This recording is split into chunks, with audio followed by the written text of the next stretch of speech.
آگا خانی کو کافر مانتے ہیں. تو اگر کوئی کفر کی دفاع کرے یعنی کہ یہ کہے نہیں نہیں کافر نہیں ہے مسلمان ہے, تیرا بہنوئی اس لیے مسلمان ہے, تیرا خانو اس لیے مسلمان ہے, تیرا داماد اس لیے مسلمان ہے. سن, بہنوئی داماد اگر ہونا اصل ہوتا تو بدر میں جب کفار قید کیے گئے تو حضرت فاروق اعظم سے صحابہ نے جب صلاح لیا تو فرمایا ایمان کا تقاضا یہ نہیں ہے کہ تم آ کر بارگاہ رسالت میں کہو ہم ان کے غلام ہو گئے. ایمان کا تقاضا یہ ہے اس میں سے جس کا جو خاندان کا ہے اسے قتل کرے. کس نے کہا؟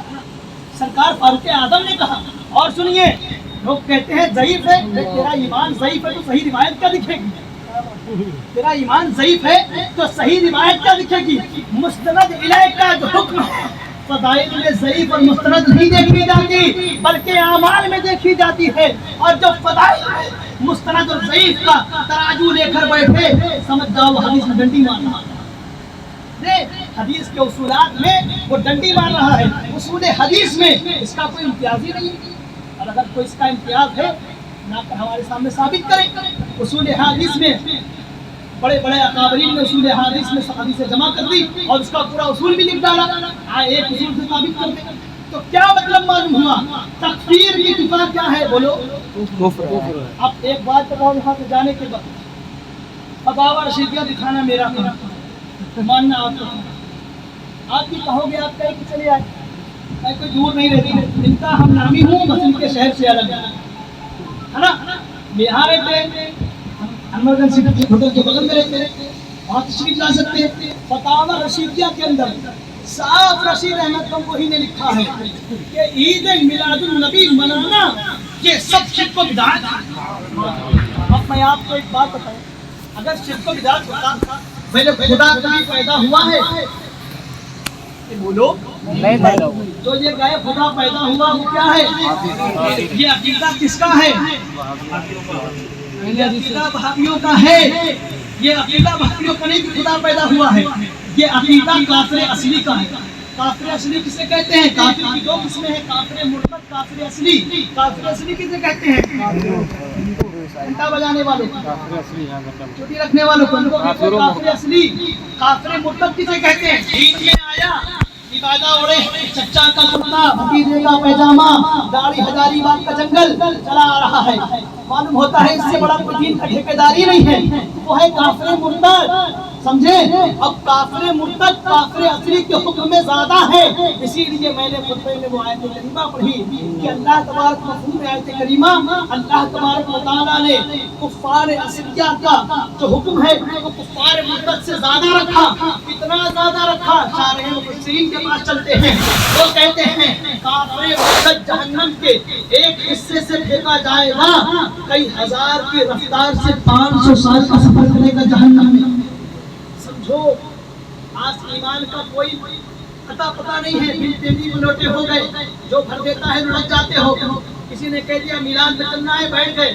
صبح کوئی آیا, یہ اللہ رسول کی باتیں کرتے ہیں, بیٹھ گئے بہت سی دیور سننے. یہ کون سا اصول ہے میرے بھائی؟ میلاد شریف کرتے ہو, بلا رہے ہو, وہ ہمارے دوست ہیں, وہ خود میلاد مسجد میں کہتا ہے لیکن بریانی سوڑ کے کھائے گا. 11ویں مسجد کو میلاد کہتا ہے, بریانی ہم کے کھائے گا. کیوں؟ اسے بھی پتا ہے یہ غوث پاک کا نیاز ہے, یہ بارگاہ غوث پاک میں مقبول ہے.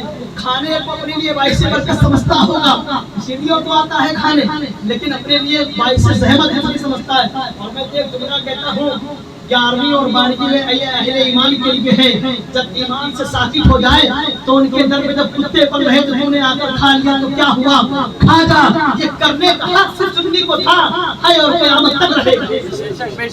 سمجھے؟ تو اب کافر کے اقسام کتنے ہوئے؟ 2, کافر اصلی, کافر مرتد. اب کافر اصلی سے بدتر کون؟ کافر مرتد کون؟ وہابی.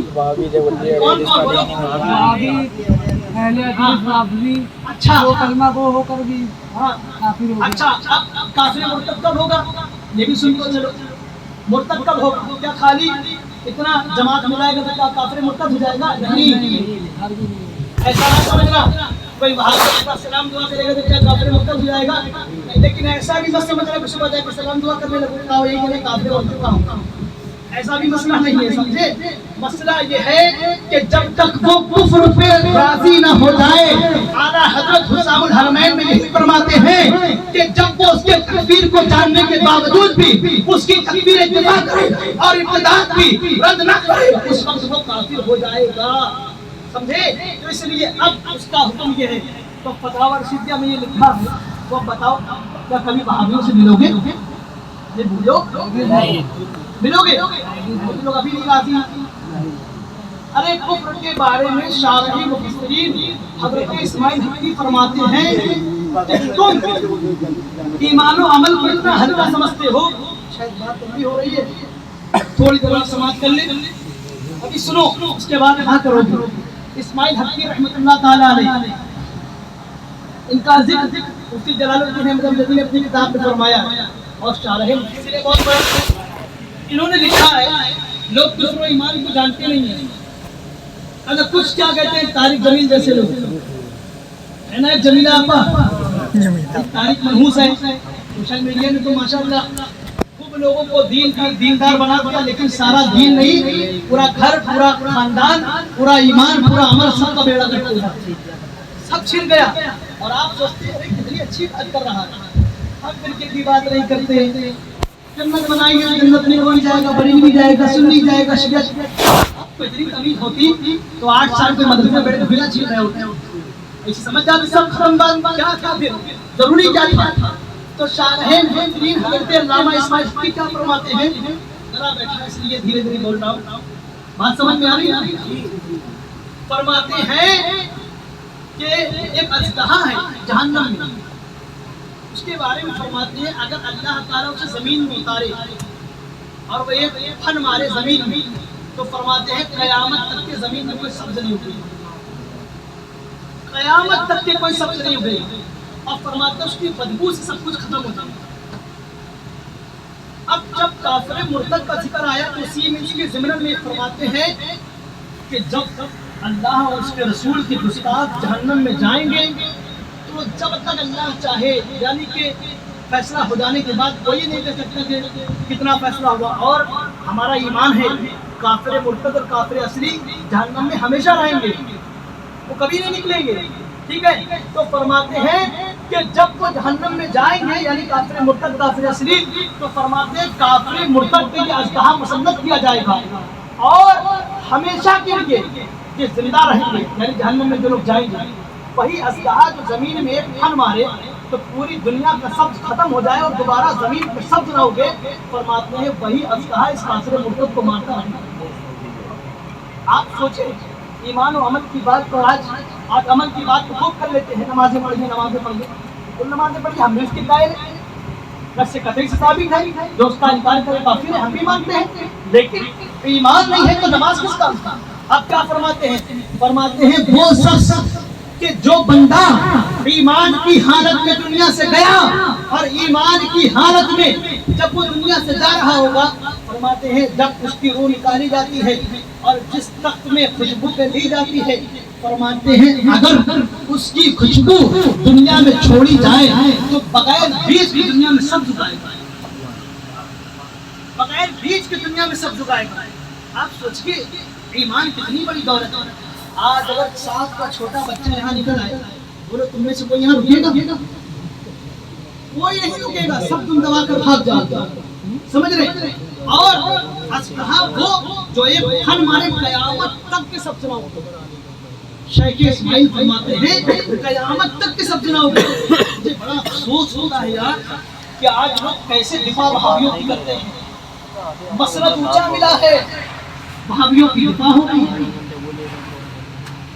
بڑے بڑے امور کے مسلک ملے ہوئے ہیں، بیٹھے ہیں بڑی بڑی پگڑیاں اور بڑی بڑی ٹوپیاں لگائے ہوئے، اور دین کے ٹھیکیدار جامع و معقول جبہ و قبا پہن کر، اور جب ان کے سامنے استفتاء کیا جائے کہ لوگ کفر کے مسئلے پہ فتویٰ دو تو بگلے جھاگ رکھتے ہیں۔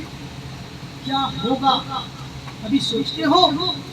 ایمان بہت بڑی لڑی ہے، اور ایمان کہاں ہے؟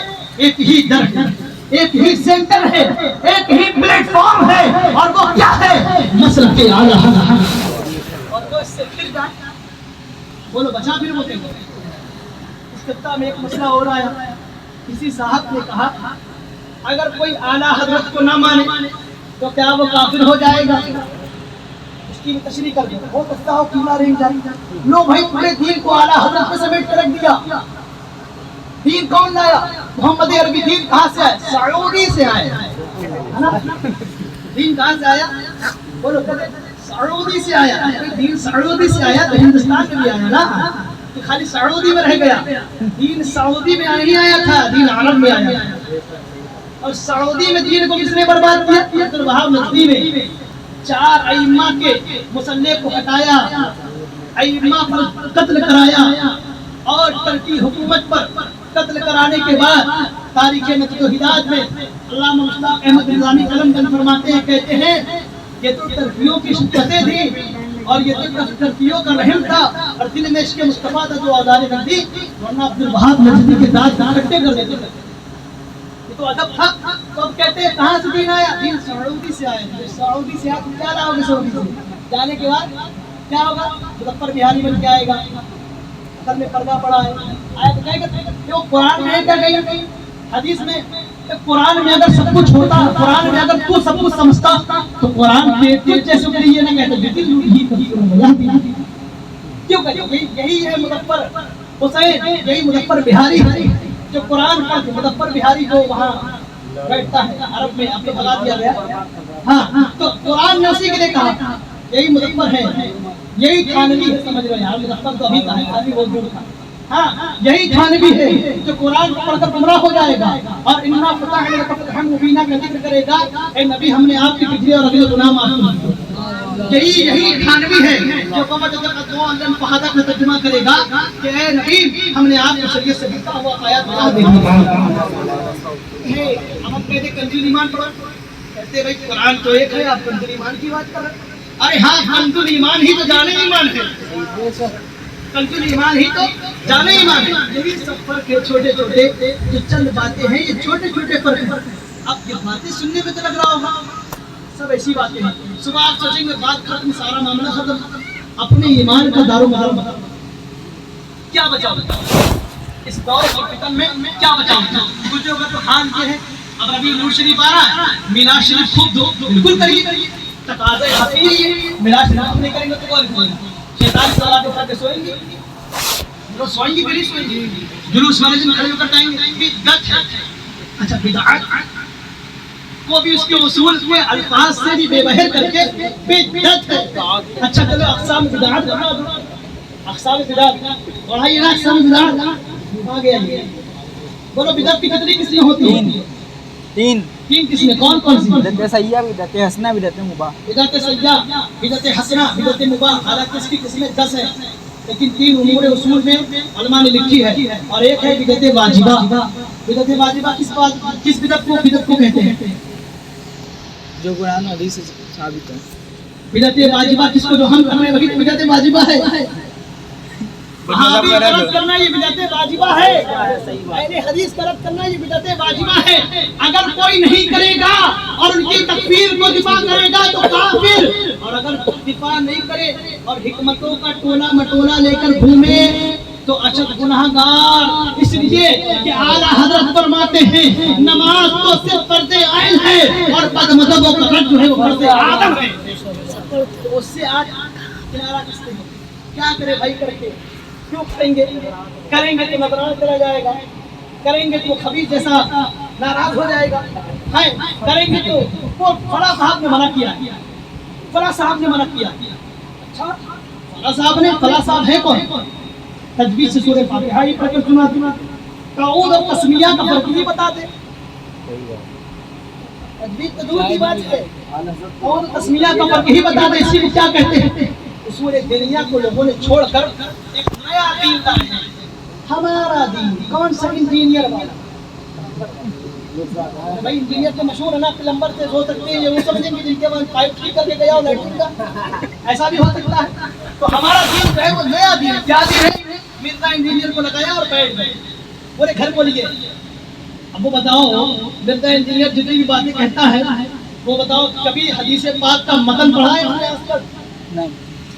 جو متن حدیث سے محروم, جو اصول حدیث سب چھوڑو, جو اللہ کی شان میں توہین کرے، رسول پاک کی شان میں توہین کرے، امام اعظم کی شان میں توہین کرے، غوث اعظم کی شان میں توہین کرے، امام احمد رضا کی شان میں توہین کرے، لے کے بیٹھ جاتے ہیں. اور سنیے توہین کے کچھ یہ وہ باتیں ہیں جن کو زبان پہ لانے کے وقت ایسا لگتا ہے زبان کٹ جائے گی، لیکن کیا کریں اب لوگوں نے رد بھاری بنی. ہم جیسے لوگ انجیکشن لیتے رہتے، اگر کورونا کی وائرس بیماری کے دلوں میں وہابیت کی شکل میں منتقل ہو گئی تو اس کا علاج پوری دنیا میں کرے گا. اور ایک علاج ہے اس کا، ایک علاج، اور وہ میڈیسن کیا ہے؟ مسلک اعلیٰ حضرت. اور اس میڈیسن کا میڈیکل کہاں ہے؟ بریلی میں. اور اگر لگانا ہے اس کا میڈیسن کا تو اس میں تو شیرین پھٹی ہے، وہ کیا ہے؟ فتاوی رسیہ. کھینچو اور جب لگاؤ گے تو سارا وہابی غلط وائرس بھاگے گا تو یہ بھی کہے گا یہ رضا کے نیزے کی مار ہے، کہ عدو کے سینے میں گھاؤ ہے اور یہی بار بار سے پار ہے. یہ بھی کہے. اور جب یہ چھوڑ دو گے تو کیا ہوگا؟ سب سنے کلی، سب ٹھیک بھائی، اچھا سب ٹھیک ہے، چلو بھائی سب کا ساتھ سب کا وکاس دیتے رہو.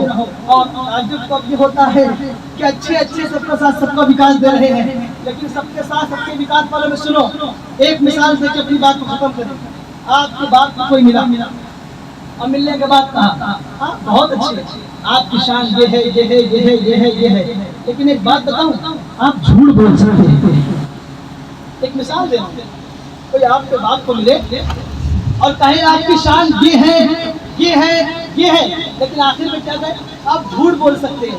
گھر باپ منہ تھوڑے لکھڑے کی طرح لے کر آئیں گے اور بیٹے سے بتائیں گے، کہیں گے بھائی تمہارے پڑوسی یعنی ہم سب کے پڑوسی نے یہ بات کہہ دی کہ آپ کی شان یہ ہے یہ ہے یہ ہے، اور آخر میں اس نے ایک بات کہہ دیا. لڑکا کہے گا کیا بات ابا؟ تو وہ کہے گا آخر میں یہ بات کہہ دی کہ تم جھوٹ بولتے ہو. یار بتاؤ یہ کوئی بات ہوتی ہے؟ اس نے ہماری تعریف کیا، بعد میں کہتے ہو بتاؤ ہم جھوٹ بول سکتے ہیں؟ ہم جھوٹ بولتے ہیں. تو یہ اپنے استیل کو چڑھائے گا، وہ چڑھائے گا کہ نہیں چڑھائے گا؟ آپ کو کہا ہے نا یہ اپنی استیل چڑھائے گا اور جائے گا گریبان پکڑے گا اور کہے گا بولو تم نے میرے باپ کی تعریف کی آڑ میں میرے باپ کی توہین کیا ہے. بولو بولے گا کہ نہیں بولے گا؟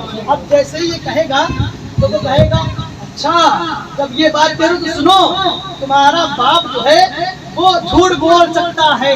اور جب یہ بات کہے گا تو کالر پکڑے گا نہیں بلکہ پھر دینا شروع کر دے گا. اب اس کی مثال میں دیتا ہوں، سب کا ساتھ سب کا وکاس رہا. سنو بابی کیا کہتا ہے؟ جو مانگنا ہے اللہ سے مانگو، جو مانگنا ہے اللہ سے مانگو. اللہ کے سوا کوئی نہیں دے گا، سب اللہ دینے والا ہے. اللہ سے مانگو، اللہ سے ڈرو. اچھا لگتا ہے سارا خوف نہیں پڑ رہا، سارا خوف جو ہے اللہ کے نہیں پڑ رہا. لیکن اب ہمیں ایک بات بتا دیں، کتاب اٹھائیے فتاوی رشیدیہ باب نمبر 2 باب الامکان کس سمجھے؟ امکان کسے کہتے ہیں اور کس کسے کہتے ہیں؟ امکان ممکن، کس جھوٹ. کیا لکھا؟ اللہ تعالیٰ ہر چیز پر قدرت رکھتا ہے. یہ کیا ہوئی تعریف؟ اور تعریف ہوئی کہ نہیں ہوئی؟ اس کی مثال سمجھنا جو بھی بتایا ہے. اللہ تعالیٰ ہر چیز پر قدرت رکھتا ہے کیونکہ قرآن فرماتا ہے ان اللہ علی کل شیء قدیر. لیکن یہ بھی یاد رکھو امکان کس میں باری تعالیٰ جھوٹ بولنے پر بھی قادر ہے. اب بولو معاذ اللہ جو وہابی. اور سنیے رمضان شریف کا دن تھا، سن 2022 تھا. بدریا تھانے کے پاس پیچھے ایک مرگڑ بنا ہوا تھا. رمضان شریف میں تراویح کے بعد 1 بجے میرا مناظرہ شروع ہوا. اس سے مناظرہ ہوا 10 سال کا وہابی جو دارالعلوم دیوبند میں پڑھتا تھا، رہنے والا بدی پان والا چمنگن کے پاس رہتا ہے. اس سے میرا مناظرہ امکان کے اوپر ہوا.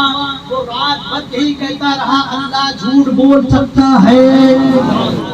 اب بتاؤ جو اللہ کو بھی جھوٹا کہے تو کب تمہارا ہو سکتا؟ تم یہ کہتے ہو سب ایک ہو جاؤ، تمہارے بات کو جھوٹا کہہ دے تو آستین چڑھ جائے، اور جب اللہ کو جھوٹا کہے تو اس کا نوالا اپنے لیے ہم نوالا بنا لیں. کیا مطلب معلوم ہوا؟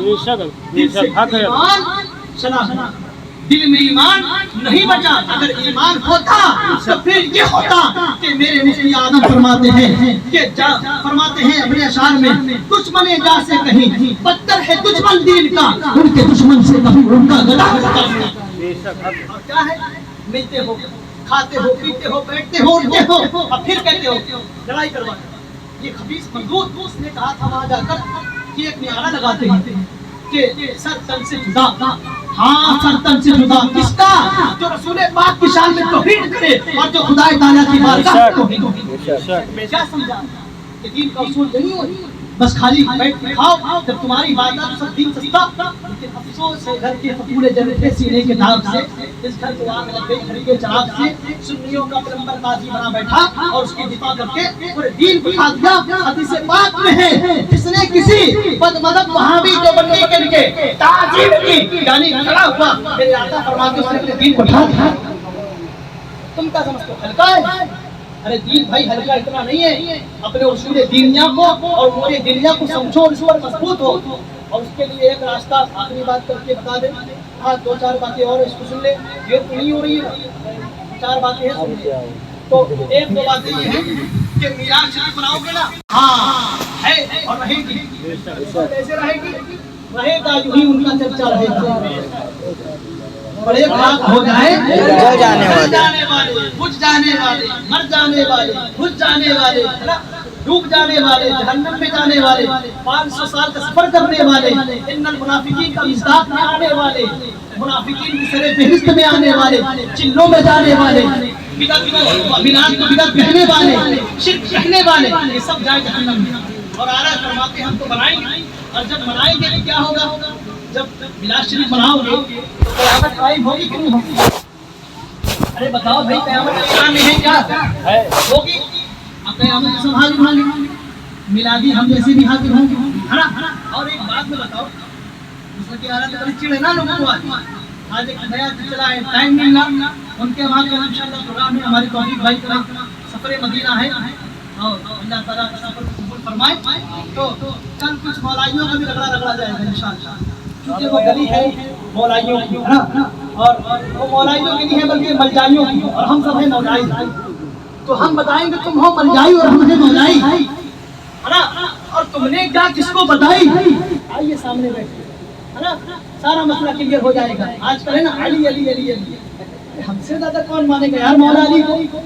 بولو، اعلیٰ حضرت فرماتے ہیں خلفائے راشدین میں خلافت راشدہ حق اور اس کا منکر کافر، گمراہ نہیں کافر۔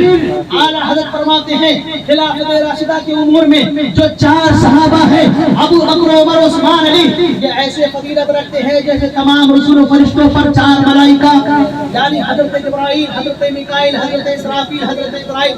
فرماتے ہیں کہ جس طرح ان 2 میں یعنی ان 4 میں 2 وزیر میرے آقا کے جبرائیل و میکائیل ہیں، اسی طرح فرماتے ہیں زمین میں 2 وزیر حضرت ابو بکر و عمر ہیں، اور فرماتے ہیں ان وزیروں کا نقشہ تمہیں قیامت میں نظر آئے گا جب سرکار اپنے قبر انور سے اٹھیں گے، ایک ہاتھ میں حضرت ابو بکر کا ہاتھ ہوگا، دوسرے ہاتھ میں حضرت عمر کا ہاتھ ہوگا، میدان محشر میں میرے آقا لے کر پہنچیں گے، جلال و قدم باری تعالیٰ ہوگا۔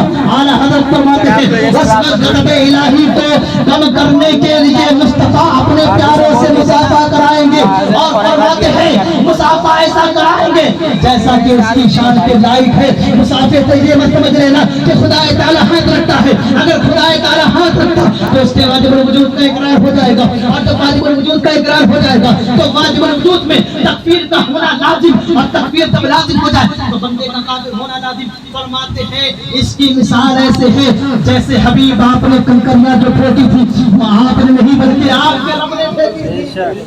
اعلیٰ حضرت اس کو بالکل واضح فرماتے ہیں، اور فرماتے ہیں صدیق عمر تک پہنچیں گے، فرماتے ہیں اللہ کے غضب و جلال کو کم کرنے کے لیے کس سے مصافحہ ہوگا؟ جماعت مست قلندر صدیق اس ذات سے ہوگا۔ یہ بھی عقیدے میں داخل ہے، یہ بھی اصول عقیدے میں کل انشاءاللہ اس کی تفصیلات کے کتابیں بھی لائیں گے۔